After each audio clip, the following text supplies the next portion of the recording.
C'est parti pour une petite leçon sur le futur. Le futur, c'est le temps que l'on utilise pour parler de l'avenir, de quelque chose qui se passera plus tard. Là, toutes les phrases que tu as devant toi, ce sont des phrases au futur. Demain, j'ouvrirai mes cadeaux. Quand tu te laveras, tu te coifferas aussi. Il jouera avec nous dans la cour. Vous finirez votre livre demain. Nous sortirons nos luges pour l'hiver. Elles danseront toute la nuit. Tu te rappelles que celui qui a la marque du temps, c'est le verbe.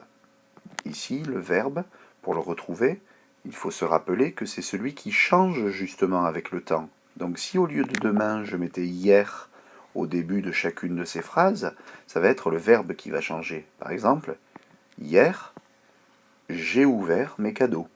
Tu vois que ce n'est plus j'ouvrirai, c'est j'ai ouvert. Donc le verbe, c'est bien j'ouvrirai. On va les souligner à chaque fois. J'ouvrirai, c'est le verbe.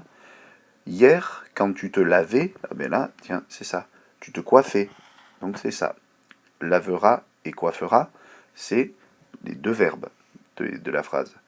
Il jouera avec nous dans la cour. Si je dis hier, il jouait avec nous dans la cour, c'est bien celui-là qui change. Et avec la même méthode, finirait, sortiront et danseront, ce sont les verbes.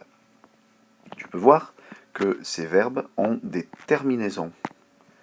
Demain, j'ouvrirai mes cadeaux. Tu te laveras avec un S. Il jouera avec un A. Vous finirez EZ. Nous sortirons ONS et elles danseront avec ONT. Ça, c'est super simple. C'est toujours les mêmes terminaisons au futur. Toujours. C'est-à-dire que ça ne change jamais. C'est toujours. C'est bien simple. Ça ne change jamais. Je le redis encore une fois. C'est toujours les mêmes terminaisons au futur. C'est pour ça que nous commençons par ce temps, parce qu'il est le plus simple de tous. On va quand même voir la règle. La règle, c'est que pour former le futur, tu vas avoir besoin de l'infinitif.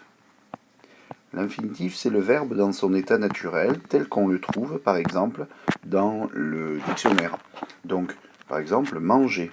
Donc, si je prends manger, c'est l'infinitif. Et on va rajouter les terminaisons. Les terminaisons, c'est avec je, on va avoir et à la fin. Avec tu, a. Avec il, on va avoir le a sans le s. Tu te rappelles que généralement, dans la plupart des cas, pas dans tous, ce sont des exceptions, mais dans la plupart des cas, il n'y a pas de s avec il. On va avoir ons pour nous, ez pour vous, et ont pour il ou elle au pluriel. Donc, par exemple, si je veux dire vous mangerez, je vais simplement rajouter ez ici. Si je veux dire nous mangerons, je vais rajouter ons, etc., etc. Il y a des verbes qui ne marchent pas avec ce système-là. Alors là, malheureusement, il n'y a pas de truc, il faut les connaître par cœur. Donc, ces verbes, c'est cette grosse liste ici. Il y en a 10 pour l'instant. Avoir, être, aller, dire, faire, pouvoir, prendre, venir, voir et vouloir. Tu le connais déjà.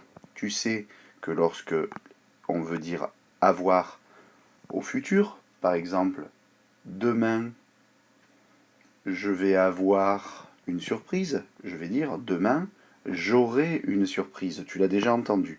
Donc pour la plupart de ces verbes, tu as déjà entendu ces formes-là. Il faut par contre que tu te rappelles bien comment elles vont s'orthographier. J'aurai, c'est A-U-R-A-I. Les terminaisons sont les mêmes que pour le futur de tous les autres verbes. J'ai bien dit au début que les terminaisons ne changent jamais. Donc avec être, c'est je serai. Avec aller, ce sera j'irai. Avec dire, ce sera je dirai. Faire, je ferai. Pouvoir, je pourrai. Attention, 2 R. Prendre, je prendrai. Venir, je viendrai. Voir, je verrai. Et vouloir, je voudrais. Il y a bien sûr d'autres exceptions, mais ces formes-là sont celles que l'on utilise le plus.